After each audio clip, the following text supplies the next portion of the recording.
नमस्कार दोस्तों, मैं कुणाल सिंह आपका स्वागत करता हूं और विषय के रूप में यूनिफॉर्म सिविल कोड समान नागरिक संहिता लेकर आया हूं। बदलता भारत, बदलती बहस। क्या भारत एक ऐसा देश बनने जा रहा है जहां कानून धर्म से नहीं, नागरिकता से तय होगा? क्या समान नागरिक संहिता सिर्फ एक कानून है या भारत के भविष्य की दिशा? आज हम बात कर रहे हैं एक ऐसे मुद्दे की जो सिर्फ कानून नहीं बल्कि भारत के सामाजिक परिवर्तन का प्रतीक बन चुका है। समान नागरिक संहिता, यूनिफॉर्म सिविल कोड, यूसीसी। हाल ही में गुजरात विधानसभा द्वारा पारित यूसीसी विधेयक ने इस बहस को एक नए स्तर तक पहुंचा दिया है। अब यह केवल सैद्धांतिक चर्चा नहीं रही बल्कि जमीन पर लागू होने वाला कानून बनता जा रहा है। उत्तराखंड के बाद गुजरात ने भी धर्म आधारित व्यक्तिगत कानूनों की जगह एक समान कानूनी ढांचा अपनाने की दिशा में ठोस कदम उठाया गया है। इस कानून के तहत विवाह धार्मिक रीति रिवाजों से हो सकते हैं, लेकिन उनका पंजीकरण यानी रजिस्ट्रेशन अनिवार्य होगा। बहु विवाह पर पूर्ण प्रतिबंध होगा। तलाक के स्पष्ट आधार होंगे। लिव इन संबंधों को कानूनी मान्यता मिलेगी और सबसे महत्वपूर्ण, महिलाओं और बच्चों के अधिकारों की सुरक्षा हो सकेगी। संपत्ति और उत्तराधिकार में लैंगिक समानता सुनिश्चित की गई है और अनुसूचित जनजातियों को इससे बाहर रखा गया ताकि उनकी सांस्कृतिक पहचान सुरक्षित रह सके। अगर व्यापक दृष्टिकोण से देखें तो यूसीसी अब केवल एक विधिक प्रस्ताव नहीं रहा, यह भारत के बदलते सामाजिक ढांचे, राजनीतिक विमर्श और संवैधानिक मूल्यों का संगम बन चुका है। मुस्लिम समुदाय विशेषकर उलेमा की चिंताएं ऐतिहासिक रही है। इस पृष्ठभूमि में 1973 में all India Muslim personal law board की स्थापना हुई थी, लेकिन आज का भारत 1970 के दशक से अलग है। शिक्षा, शहरीकरण और जागरूकता ने समाज को बदल दिया है। यूसीसी का मूल उद्देश्य क्या है? विवाह, तलाक, गोद लेना और उत्तराधिकार जैसे मामलों में सभी नागरिकों के लिए समान कानून। भारत का संविधान भी कहता है, अनुच्छेद 44 राज्य को इस दिशा में प्रयास करने का निर्देश देता है।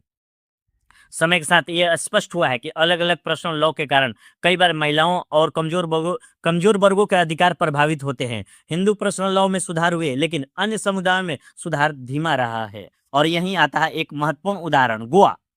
गोवा भारत का पहला और अभी तक का एकमात्र डी फैक्टो यूसीसी मॉडल, जहां पुर्तगाली सिविल कोड 1867 के आधार पर सभी धर्मों के लिए लगभग समान कानून लागू हैं। पति पत्नी के बीच संपत्ति का साझा स्वामित्व इसे एक सफल मॉडल बनाता है। अब यूसीसी का एक नया रूप लेकर आ रहा है राज्य स्तरीय प्रयोग। उत्तराखंड ने पहल की, गुजरात आगे बढ़ा और अन्य राज्य भी तैयारी में है। यह बहस अब केंद्र बनाम राज्य नहीं बल्कि प्रयोग और अनुकूलन बन चुकी है। इस पूरी प्रक्रिया में लॉ कमीशन ऑफ इंडिया की भूमिका भी महत्वपूर्ण रही है। 21वां लॉ कमीशन ने 2018 में कहा, यूसीसी न आवश्यक न वांछनीय, लेकिन 22वां लॉ कमीशन के दौरान जन भागीदारी ने दिखाया यह मुद्दा अब समाज के केंद्र में है।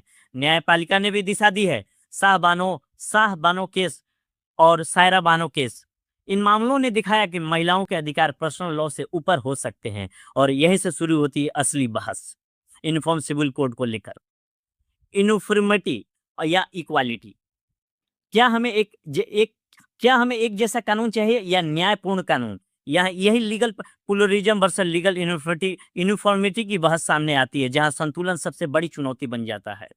अंतर्राष्ट्रीय स्तर पर फ्रांस, तुर्की और ट्यूनीशिया जैसे देशों ने समान कानून अपनाकर लैंगिक समानता को मजबूत किया है। भारत में भी जहां कानून समान है वहां महिलाओं की स्थिति बेहतर है, लेकिन हर कहानी के दो पहलू होते हैं। यूसीसी के पक्ष में समानता, महिला सशक्तिकरण, राष्ट्रीय एकता, और विरोध में सांस्कृतिक विविधता, अल्पसंख्यकों की आशंकाएं और राज्य के हस्तक्षेप की सीमाएं हमें दिखाई देती है। अब आगे का रास्ता क्या हो सकता है? अब सवाल है, आगे क्या?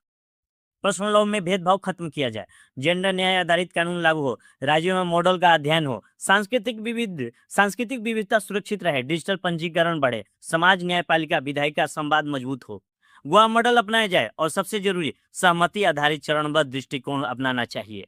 भारत अभी पूर्ण यूसीसी की ओर नहीं बल्कि एक संक्रमण काल से गुजर रहा है। उत्तराखंड, गुजरात और गोवा भविष्य का रास्ता दिखा रहे हैं। यह सिर्फ एक कानून नहीं बल्कि एक संतुलित, समावेशी और संवेदनशील भारत की दिशा में उठाया गया एक कदम है। नमस्कार, जय हिंद।